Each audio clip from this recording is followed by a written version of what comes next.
नमस्कार, मैं हूं आपके साथ अनुष्का और आप देख रहे हैं जानवी एक्सप्रेस न्यूज।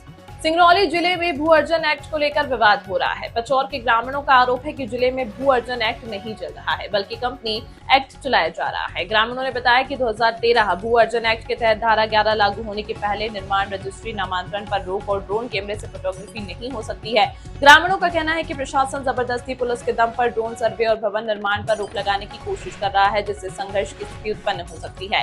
ग्रामीणों ने अपने 2 जनप्रतिनिधियों सीधी सिंगरौली सांसद डॉक्टर राजेश मिश्र और देवसर विधायक डॉक्टर राजेंद्र मेश्राम से इस मुद्दे पर अपनी मदद के लिए अपील की। ग्रामीणों का कहना है कि यदि इन दोनों जनप्रतिनिधियों ने मदद नहीं की तो क्षेत्र में आएंगे दोनों जनप्रतिनिधियों का पूर्ण बहिष्कार किया जाएगा। जिला बचाओ, जिला बचाओ,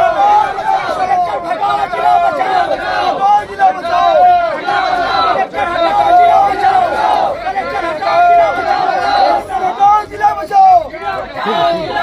कलेक्टर हटाओ, जिला बचाओ, जिला बचाओ, जिला बचाओ, कलेक्टर हटाओ,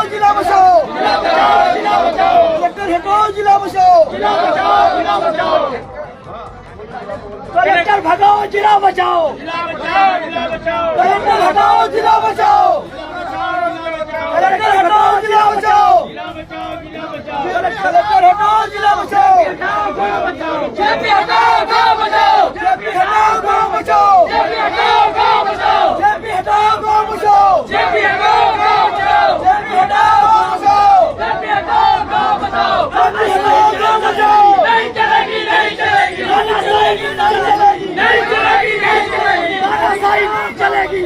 गाँव बचाओ, गाँव बचाओ, जेपी हटाओ, गाँव बचाओ, गाँव बचाओ, गाँव बचाओ।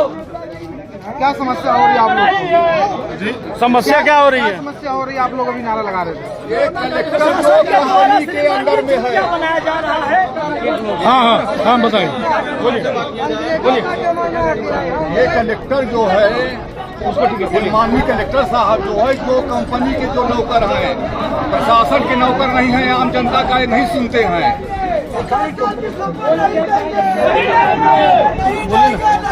ऐसा है कि हम लोग गए थे परसों दिन, हम लोगों को पावती नहीं दिए, कोई नहीं सुने। हाँ, कोई मीटिंग नहीं लिए कलेक्टर साहब। कितने घंटे आप लोग इंतजार किए वहाँ पर? 8 घंटे इंतजार किए। हमारे साहब जो है कमरे से बाहर नहीं निकले। 1 किलो धान हम लोग बोते हैं तो 25 कुंटल धान होती है। तो ऑनलाइन सोसाइटी में उसका पता किया जाए कि हमारे यहाँ कितनी उपज है। अब कृषि योग्य भूमि पर कोई खनन करने के लिए कोई प्रावधान नहीं है, कोई उद्योग लगाने का प्रावधान नहीं है। हमारी कृषि योग्य भूमि है, पूरा बंजर भूमि कहीं नहीं है। जांच किया जाए कि क्या यहाँ कौन किसान कितना धान बेचता है, कितना गेहूं बेचता है। अच्छा, प्रशासन मनमाना कर रहा है, आप लोग की बात नहीं सुन रहा है? कोई बात हम लोगों का नहीं सुन रहा है प्रशासन। क्या किसी तरह की वार्तालाप हुई आप लोग? किसी प्रकार से कोई वार्तालाप नहीं हुई है। कोई हम लोगों को जानकारी नहीं हुई। अचानक रजिस्ट्री बंद कर दी गई। इसके बाद यहाँ ड्रोन उड़ाने के लिए हुआ। जब ड्रोन उड़ाने आए तब हम लोगों को पता चला। फिर क्या हुआ? फिर हम लोग उस दिन बहिष्कार किए उसका। वहाँ गए, उनके यहाँ कलेक्टर साहब के यहाँ आवेदन दिए, उसकी तो कोई पावती दी गई। वो तो 10 बजे रात तक वहाँ से कमरे से परे निकले नहीं बाहर। इसके बाद हम लोग चले आए घर।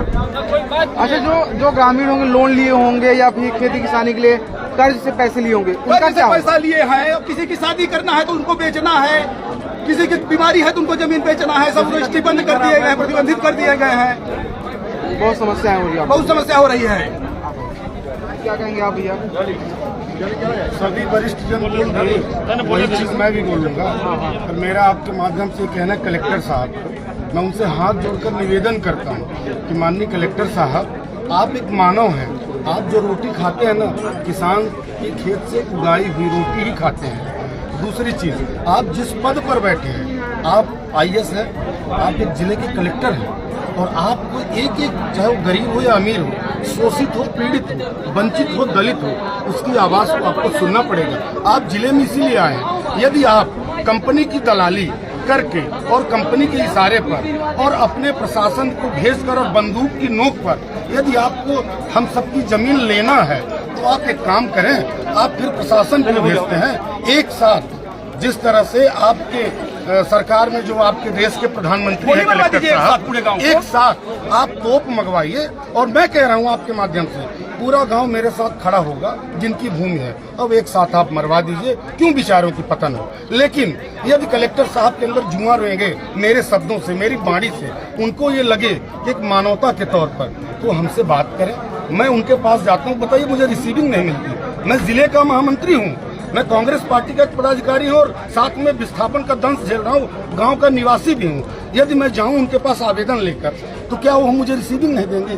किस संविधान के तहत वो मुझे नहीं देते? मुझे यदि वो 3 बार हाई कोर्ट से फटकार सुने, उनको भी उनका ध्यान आकर्षित नहीं हो रहा है। उनको 3 बार माननीय न्यायालय ने उनको फटकार दिया, उनको समझ में नहीं आ रहा है। वो एक ब्राह्मण होने के बाद ब्राह्मणों के साथ, अपने जनता के साथ, जिले के सभी वर्गों के साथ अन्याय कर रहे हैं और अन्याय, अधर्म, अनीति के खिलाफ यदि कोई बिगुल बजाएगा तो उसका पहला नाम होगा पचौर गांव का उपेंद्र द्विवेदी। और पूरी जनता मेरे साथ है। मैं प्रशासन से ये मांग करता हूं कि हमारी जो जमीनें हैं आप कौड़ियों के भाव नहीं ले सकते और ना ही हम देने के लिए तैयार हैं। आज एसडीएम लोग आए थे यहाँ पर, क्या कुछ वार्तालाप हुई आप लोग? कोई बात नहीं कर रहे हैं, बस तानाशाही रवैये से ड्रोन चला रहे हैं। आप देख भी रहे हैं, पूरी जनता देख रही है। जब उनसे बात करने जाएं तो बोलते हैं सरकारी काम है, कंपनी अधिग्रहण कर रही है। मैं पूछता हूं कलेक्टर साहब ले रहे हैं क्या पूरे गांव को? क्या मध्य प्रदेश की सरकार ले रही है? कंपनी अर्जन कर रही है ना, तो कंपनी प्रबंधन क्यों नहीं आता? शासन के साथ कंपनी प्रबंधन को आना चाहिए, बात करने के नहीं आना चाहिए। मेरा यह प्रश्न है और जवाब दे कलेक्टर साहब। पूरी जनता पूछती, मैं नहीं पूछता, पूरी जनता पचौर की पूछ रही है। कलेक्टर साहब को जवाब देना पड़ेगा। अभी कुछ महिलाएं भी थी यहाँ पर, बोले कि बहुत समस्या हो रही है ड्रोन उड़ाने को लेकर। जी बिल्कुल हो रही है। क्या कुछ समस्या हो रही है आपको बताएं? आप सोचिए, मेरे घर में शौच क्रिया की व्यवस्थाएं नहीं है। हमारे यहाँ बहुत ओबीसी, एसटी, एससी और मेरे आदिवासी भाई हैं। अब उनके पास नहाने की व्यवस्था बाहर है, शौच क्रिया की व्यवस्था बाहर है। आप तो ड्रोन उड़ा दिए, लेकिन वो खुले में शौच कर रहे हैं, उनके आबरू को क्या होगा? उनका वो विरोध कर रही थी और होना भी चाहिए। कहीं भी ऐसा संविधान में नियम नहीं है कि आप तानाशाही रवैये से मेरी जमीन लेंगे। और मैं इस जमीन का मालिक हूँ और मुझे मेरा हक मिलना चाहिए। मैं कोई भीख नहीं मांगता शासन से। मैं अपनी संपत्ति, मेरी जा रही है, मुझे रात भर नींद नहीं आती, मुझे रात भर नींद नहीं आती भाई साहब। क्यों? इतना अच्छा गांव, इतना खुशनुमा गांव, हम कल कहाँ जाएंगे? किस तरह से जाएंगे? क्या मैं डस्ट खाने के लिए जन्म लिया हूँ? क्या मैं कोयला खाने के लिए जन्म लिया हूँ? ये कहीं न कहीं कलेक्टर साहब को सोचना पड़ेगा, अन्यथा कंपनी पूरी ताकत लगा दे, गांव से बढ़ के प्रशासन नहीं होता। ये मेरी हुंकार। अगर आप लोग की बात नहीं सुनी जाएगी तो क्या करेंगे? हमारी बात नहीं सुनी जाएगी, हम कल ही हाई कोर्ट जा रहे हैं। लेकिन कल ही हाई कोर्ट जा रहे हैं। लेकिन यहाँ तो उम्मीदें हैं, हाई कोर्ट से उम्मीदें हैं। हाँ बिल्कुल उम्मीद है। न्यायालय है वो। कलेक्टर साहब को 3 फटकार लगी, अब 4थी फटकार मैं लगवाने वाला हूँ। मैं खुद जा रहा हूँ हाई कोर्ट पूरी जनता को लेकर। यहाँ 300 फोर्स आई है, मान लीजिए हमला कर दिए तो कौन कर देगा हमला? पुलिस कर्मी हमला कर देंगे तो क्या हम लोग ऐसे चूड़ी पहने हैं क्या? हम किसी प्रशासन